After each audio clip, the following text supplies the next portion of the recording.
Okay, this is Mr. Peterson, and I'm going over the some examples for worksheet 7.7.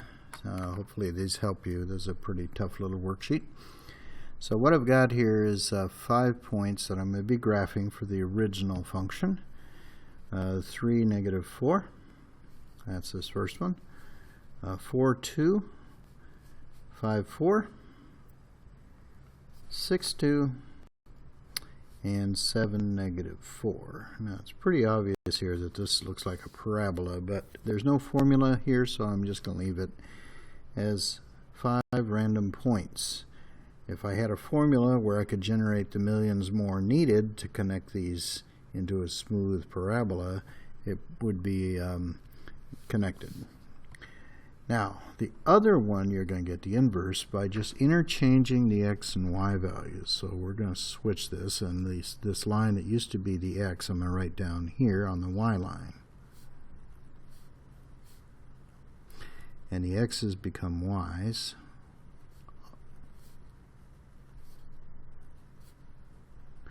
And I graph these new points.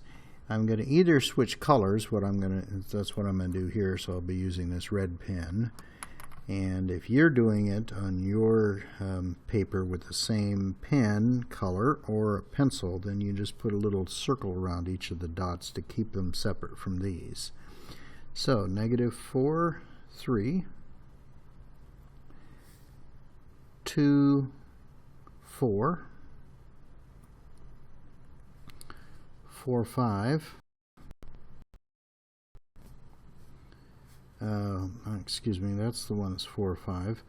And what I was talking about, keeping these separate if you're not using another color, you just put a little circle around them, and that'll keep them separate from these. And then 2, 6. And we have finally negative 4, 7, which would be up there. And we've got these red dots that are the inverses of those blue dots. So I'll draw the line of symmetry that should separate these. There'll be a reflection over this line here. That y equals x line should be the line of symmetry, and you can see, for instance, that this dot would reflect on top of that one. This dot would reflect on top of that one.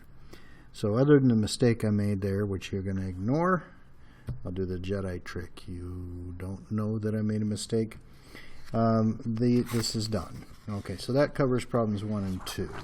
Okay, then you have a whole bunch of them where you're given the equation to the original, and you're supposed to come up with the inverse on your own. Plus we have a part B where we have to decide if the inverse that we find is a function. You start by switching the x and y, and then you solve for y. So you strip off the lowest PEMDAS priority, multiplying comes or adding on PEMDAS, so you have to get rid of the adding. Now we get rid of the multiplying, like so, and you turn it around. That's called the symmetric property of equality. Now I'm going to show you how you can check to see if this is right. You pick a random number and store it for your x value.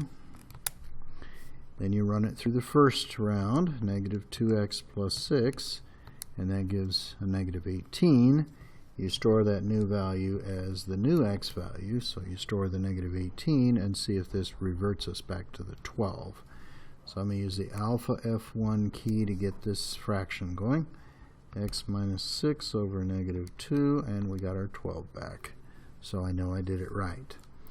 Okay, so the next question is this a function? And each x value you plug in will only give one y value. So yes, it's a function. You could also graph this and see if it passes the vertical line test. Okay, this next one here, we're going to switch the x and y.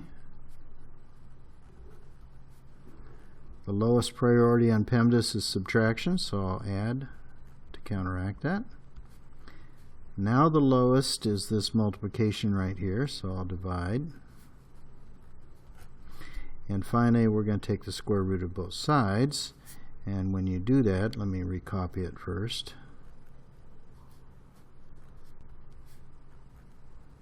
You have to remember that taking the square root of both sides requires you to use both the positive and negative version of the answer.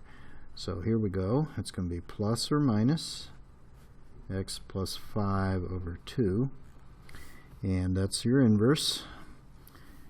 If you plug an x value in, you're going to take it through all this process here, and you'll take the square root, and then you'll have either a positive or a negative that generates two answers, so this is not a function. Okay, example D, we'll switch the x and y. The top is as if it had a parenthesis, so that's a higher priority than the division. That means you want to attack the dividing first. We'll multiply both sides by 3, and then subtract 4 off both sides. Turn it around and you've got your inverse. Now if you graph this as a line with a slope of 3, those always pass the vertical line test. Maybe I'll give you a little sketch here. It hits at -4 and goes steeply up with a slope of 3 up and 1 over. And if you slice this, it always hits once, never more than one time. So this is a function. It passes the vertical line test. Alright, we got another one here that I think eventually is not going to be a function. Switch the x and y. We've got to solve for y. PEMDAS would do squaring before multiplying before adding, so it's the adding you attack first. You always attack the weakest link. PEMDAS says squaring comes before multiplying, so we have to get rid of the multiplying.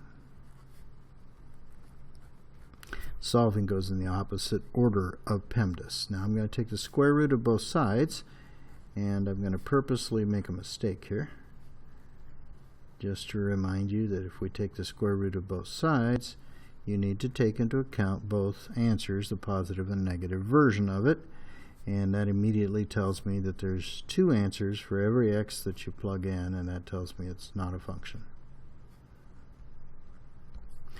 Okay, that's it for the first 8 problems, and I'll end this first video here.